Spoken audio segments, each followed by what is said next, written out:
Any witnesses in support? Debbie Orrs with Community Water Center, also speaking on behalf of Clean Water Action and Leadership Council for Justice and Accountability. We're in general support of this bill. The contract administrator position can be very important and can be very beneficial to communities who might not be eligible for physical consolidations at the time or ever in the future.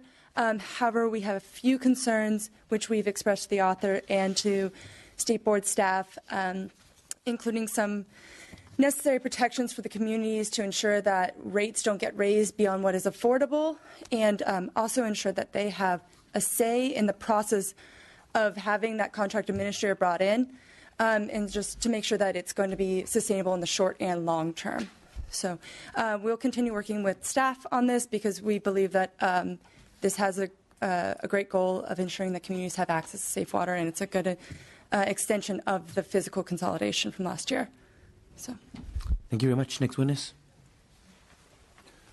Justin Malone for the local primacy agencies, the environmental health folks that do a lot of this work at the local level. We're very supportive of the concept of the bill. We're unable to fully support the provision that deals with the consolidation pending CSAC and some of the other state agencies' resolution to this issue. We are sort of subservient to this CSAC and those state agencies, so we don't want to be at odds with them, but we do urge that this has to be addressed. This has been going on for too long. There's some jurisdictions that, or agencies that cannot provide the safe water, particularly to disadvantaged communities. We do need a fix, so we urge a resolution to this issue. Thank you. Thank you very much. Any other witnesses in support? Witnesses in opposition or with concerns? Wendy Ritterbush with the Association of California Water Agencies. First, we would really like to thank Senator Wolk for moving this through a much more open and transparent process via a regular bill. Aqua unsuccessfully opposed the budget trailer bill process last year that we felt was very opaque on SB 88, and that was the budget trailer bill that mandated water district consolidation by the State Water Resources Control Board. So this bill does not identify a stable funding source to pay the costs of the mandated administrative and the managerial services that are going to be contained in this current version. And so we're really concerned about the long-term sustainability of that. We're really fearful that this could shift the costs to existing water district ratepayers within the agencies that are going to be ordered to provide the service. And I think just taking a step back, Aqua's been very supportive of the issue of disadvantaged communities. You know, for instance, we worked really closely with the Brown administration on facilitating the transfer of the Safe Drinking Water Program from DPH over to the State Board. So we've been very involved, but our members really have concerns about the expansion of this program that we opposed last year, as well as the really unsustainable funding and lack of stability in the funding. Thank you. Thank you very much. Anyone else in opposition or with concerns? Seeing none, we'll bring this back to members. Any comments or questions from committee members? Assemblymember Dolly. Thank you, Mr. Chairman. So I didn't like SB 88, and I'm glad you're here and going through the process that allows me to comment. I do have some reservations about this bill. I'm concerned about the Prop 218 portion of, I'm reading page 9 of the bill here, line 19, where that administrator may do any of the following: expend available monies for capital infrastructure improvements that the designated public water system needs to provide an adequate and affordable supply of safe drinking water. And then number 2 on line 23, set and collect user water rates and fees. So part of the problem, at least in my district, is where I have community water systems that are not in compliance, is the problem is they don't have enough ratepayers to meet the state mandates. So when you go to do a 218 raise, you don't get the votes because the water bill for each person is going to be $200 and they can't afford it. On top of that, you get we don't meet the disadvantaged communities thing for public assistance for those communities because we have clean air was one of the problems. We don't meet the what's the word? It's not EnviroScreen. It's is it EnviroScreen? Anyway, so we don't meet those. We don't meet the thresholds. So you're in a box, and you either raise your rate to $400 per house, or you do what you do. You just sit there and exist, trying to keep your people in their homes where these water systems are don't meet the regulations set by the state. So I'm concerned that we're not really fixing the problem here. Now we're going to put an administrator in there, and we're going to what? Force them to do what? Raise their rate, fix this. There's still a shortage of money, so I'm a little bit concerned about that. And maybe you can address how that we fix the problem. Want to respond? Sure. I guess a couple things I'd like to respond. The administrator would be subject to Prop 218 just as the local agency would. We don't use CalEnviroScreen as a tool for determining financial assistance. The disadvantaged community definition is in statute, and it's 80% of the median household income is less than 80% of the statewide median household income. So it's just a different criteria. We don't use CalEnviroScreen. We understand the issues that you're raising relative to that, and I just want to be clear that we don't use that as a tool. And we recognize that this provides a framework, and that part of this framework is going to require additional funding, not directly related to this bill. I mean but that. In order to help these communities, we're going to have to work together to figure out a funding source to help subsidize this, and that the contract administration will really only be effective in a limited number of circumstances until we have that additional funding. There may be some situations where there are multiple small systems nearby each other, where the economies of scale of having a single administrator operate their systems rather than each individually operating them may make it cost effective, but we agree that affordability is a critical issue here. If I may add something to this, Assembly Member, when we were putting together the water bond, Prop 1, this was an issue that was near and dear to many legislators, both in the Assembly and the Senate, that we have these pockets of these areas, not necessarily pockets, actually, almost as big as small cities, that do not have access to primary and secondary drinking water sources. And they're all over the state. When we did Prop 1, we did put in technical assistance. We called out the issue of small drinking water, small systems of disadvantaged communities, and made it really clear that that was a really important part of the bond. Some of the funding will go toward using the tools that the legislature gave, including consolidation as the last step in the process, where you can't do it in another way. But also, using the state revolving loan fund was another. And I think that it's clear to all of us that it's going to take a lot more money than what we have so far. So I think we just have to continue advocating for that. I'm sure there'll be another water bond. I'm sure there'll be other ways of moving forward. But we need the tool for an administrator. No one's going to put in legislation that there will be an administrator and then force communities that are already poor, destitute in many cases, to pay for consolidation. That doesn't make any sense. But we do need to give the board the tool to allow a broader, to allow the expertise that a contract administrator would provide in some of these areas. It can be more than one area, it can be several adjacent areas. I mean, there's, one size doesn't fit all here, but the tool is an important one. They don't feel they have, the board doesn't feel they have the authority, governor doesn't feel he has the authority, and I think the authority to do this is an important one. And so is the importance of funding it. Ultimately,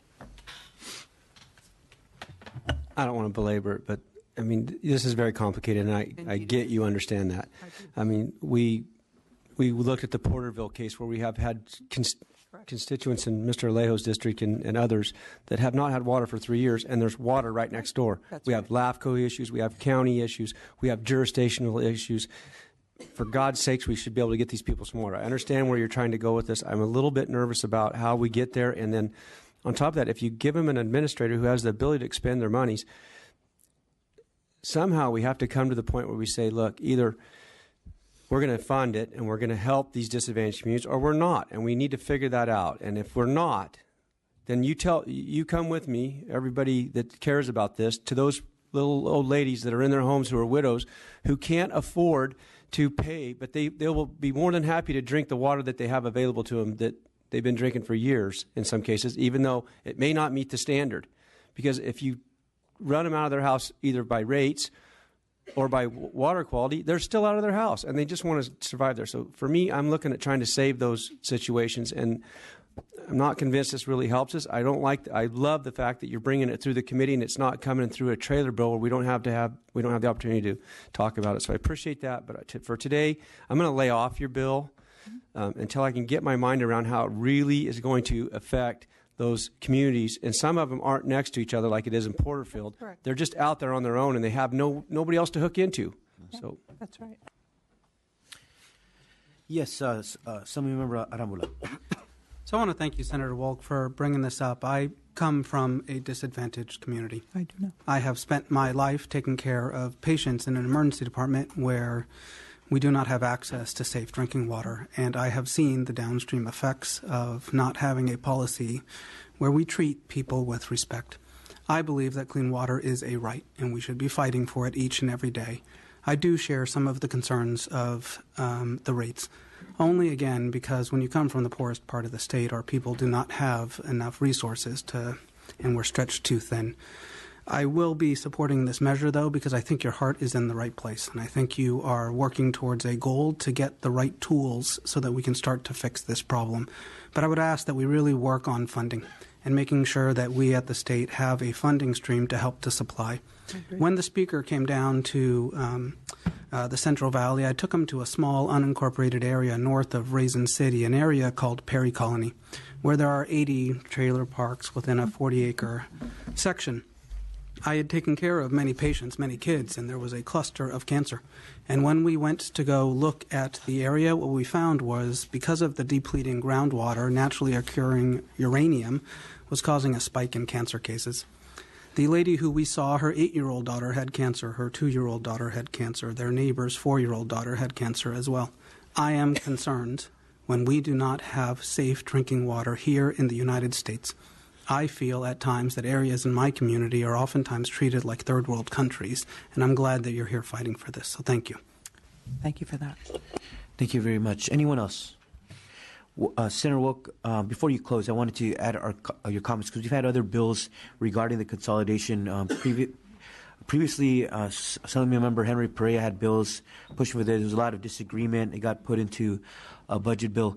But during that process, and as chair of this committee, I visited communities, not only in my district, where San Bernardo had a state order to not drink the water because of high levels of nitrates. And when you go to these very small rural communities, you realize that they're the poorest water districts, have very little resources. They didn't even have the technical expertise to apply for grants, follow these solutions to get safe drinking water all the way through. We had to get Monterey County to get county staff to apply and help follow the project through, and the State Water Board was very helpful on that. But literally, you go visit their office, and you have board members who are saying, I'm only doing this because nobody else wanted to do it, you know. They're like, nobody else wants to do it. Their staff left for a higher paying job, and they're left to do board duties temporarily until additional help came in. This is the reality of these poor rural communities. In the meantime, people were without drinking water. You had somebody who didn't even have to. At the beginning, it was a mess. Just administering the temporary bottled water solution to residents, that was very problematic at the beginning. And then property values went down because people were trying to sell their homes, but because the water was contaminated, nobody could sell their homes at San Bernardo. But I went to Colorosi down in Tulare County. Same problem. You had 3 water districts, very poor water districts. Some were poorer than the others, but all within the same area. But nobody wanted to consolidate. Nobody wanted to come with solutions. They all wanted to keep their own little fiefdoms. But it was hurting the community in terms of getting better water quality solutions in the long run.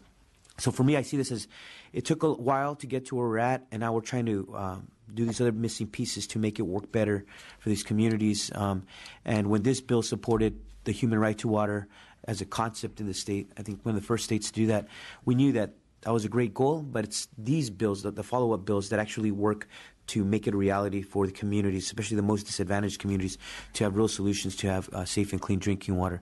So this is in line with those overall goals. But I hear my concerns of my vice chair, but there's also this other flip side where the poorest water districts do need at times the administrator to come in and provide that kind of expertise and assistance to follow some of these projects that are not easy. They're very complex. And so certainly I recognize the need for this. With that, if there's no other comments, we'll entertain a motion. Oh, closing. We'll entertain a motion, then we'll have your closing. Is there a motion? Second. By Senator Ramada. You may close, Senator Wolf. Thank you very much, Mr. Chair and members, for this excellent discussion. We will continue to work with those who have concerns about the funding mechanism. We share those concerns, and we will continue to work with them and with the State Water Board and the Governor's Office to see if we can, not to see, but to make sure that we end up with a product that we all can strongly support and that will do some good. I just wanted to add one comment. The communities that you mentioned, we have. I'm very much aware of the fact that we are currently the 6th largest economy in the world as of today, and we have at least 1 million people, including children, who do not have access to primary and secondary sources of clean drinking water, and that's just unacceptable. But I wanted to also let you know that this is not just a Central Valley problem or a coastal problem. In my district as well, and I know this from Mr. Eagle's descriptions of areas that the State Water Board is currently working to suggest consolidations, and first the nice way, and then move forward with other things. That there are communities all over the state that simply, I don't know why, just haven't done it. And perhaps, it is a complicated problem, but it's not so complicated in some areas. People simply ignore what's right in front of them.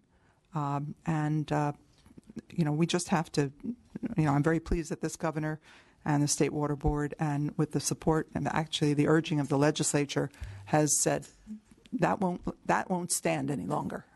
We don't want this to be the case. We want everyone to have access to water. So with that, I would ask for your aye vote. Thank you, Senator Wilkin. Thank you for your commitment to keep working with Aqua on some of their concerns of funding mechanisms. I recognize that as a real concern as well. With that, if we could have a roll call vote, please. The motion for SB 552 is due pass as amended and be re-referred to the Committee on Water, Parks, and Wildlife. Alejo? Aye. Alejo, aye. Daly? Arambula? Aye. Gaines? Gray? Lopez? Lopez, aye. McCarty? Aye. McCarty, aye. That bill has 4 votes to get out. We'll keep the roll call open for missing members. Thank you, Mr. Chair and members. Thank you. Next bill is by Senator Allen, SB 1260. Stormwater compliance information. This bill would require the State Water Board to make information available online for compliance with municipal stormwater permit requirements. Senator Allen, you may open on your bill. Move the bill. The bill has been moved. Is there a second? It's been moved and seconded already. All right. Thank you, Mr. Chair and members, and thank you for the motion.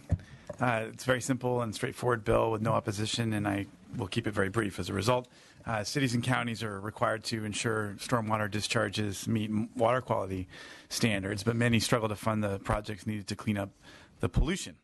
So new standards coming from the state, coupled with new enforcement requirements from the U.S. EPA, have put many jurisdictions in between a financial rock and a hard place. And I've heard from a lot of my cities and local folks about this.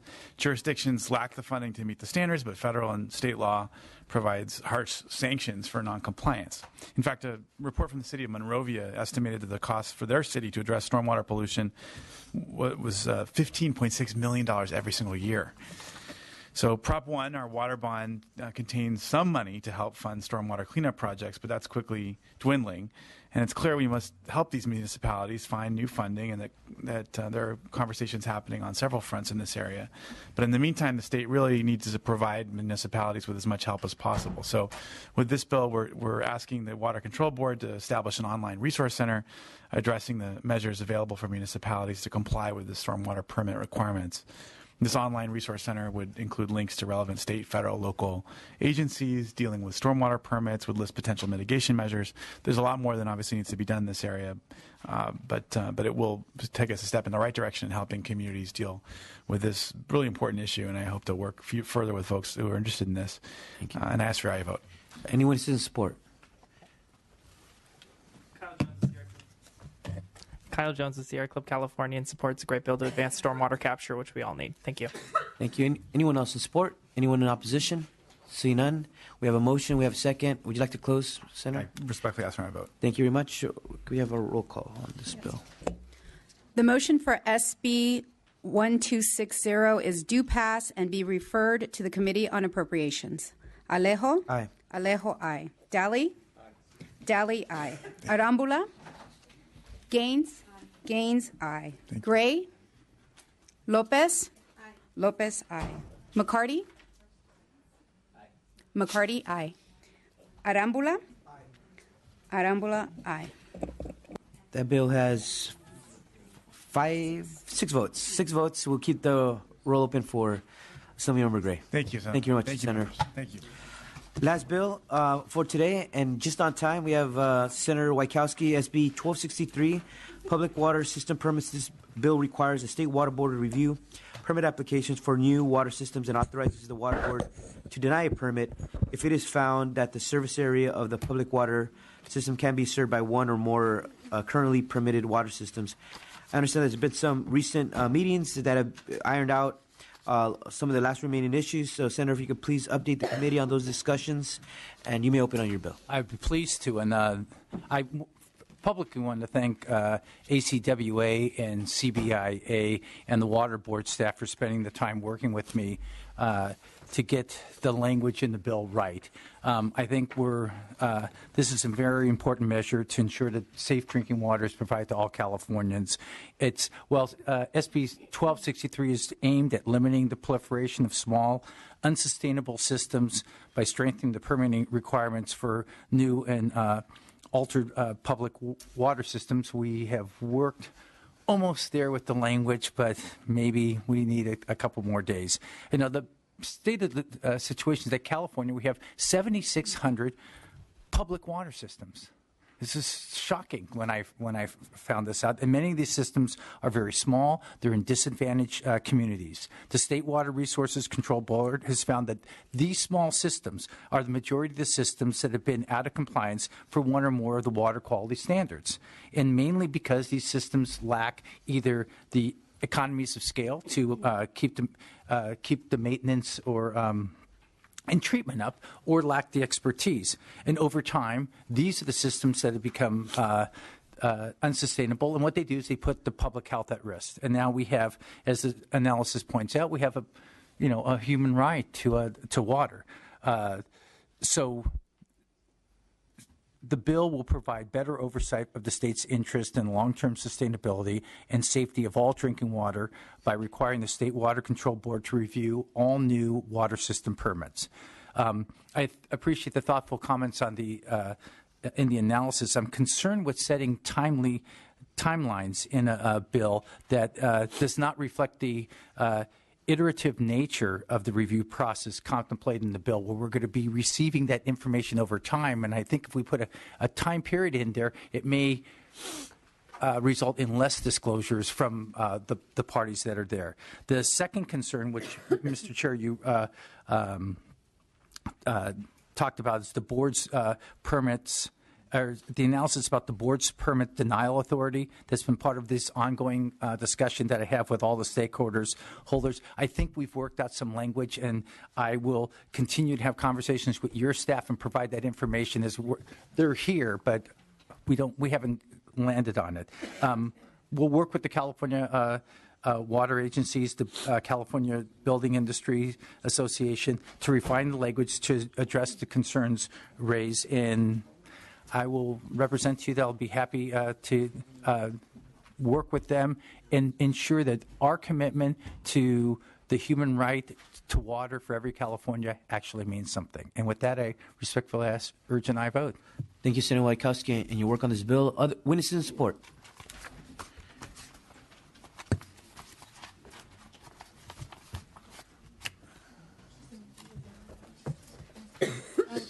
Debbie Orrs, Community Water Center, Clean Water Action, and Leadership Council for Justice and Accountability in support of this bill. Thank you. Kyle Jones with Sierra Club California in support. Bill Alio, Environmental Working Group. We appreciate the work the staff and the Senator are doing on this complicated issue. Thank you. Thank you.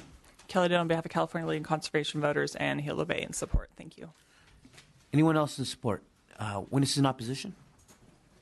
Or concerns now?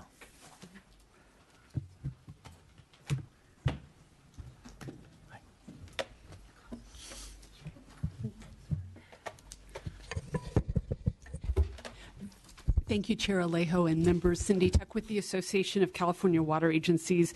We do have an oppose unless amended position on the bill, but I definitely want to be clear we agree with the intent of this measure, which is to stop the creation of new systems that are unsustainable. That's not good for anybody. We have been working with the author and Rachel Wagner from the Senate Environmental Quality Committee staff, the chief consultant, and also the Water Board and CBIA. Everybody's been working very constructively together, and we are this close to resolution on the language. So I hope at the next hearing, I'm very optimistic we'll be able to remove opposition and this bill can be signed. So with that, thank you very much. Good afternoon, Mr. Chairman. Steve Cruz on behalf of the California Building Industry Association. I would associate my comments with Cindy Tuck of Aqua. And again, thank the author's office, particularly Rachel, for working with us. She's pulled together a number of stakeholder meetings. And I think with the last set of amendments that we've been working on, I think we're very close. And also acknowledge the work of your staff and reaching out to us as well. But I think we're very close. Thank you. And could you, just so you were clear, because we're not taking the amendments today, when you work out the language, you guys will take that in the next committee. What does that amendment look like? So one of our fundamental concerns was that the way the bill was originally enacted, it would give the board to deny the permit for a new system that would be sustainable. So we've worked out language that makes it clear that they don't have that authority, but they can deny the permit for a system that would not be sustainable, looking at things like their technical, managerial, and financial capacity at the proposed new system. That's the core issue that Aqua had. We've already worked out that language, and we're working on a few details at this point. Right. Thank you. We just want to put that on the record. Okay. Anyone else?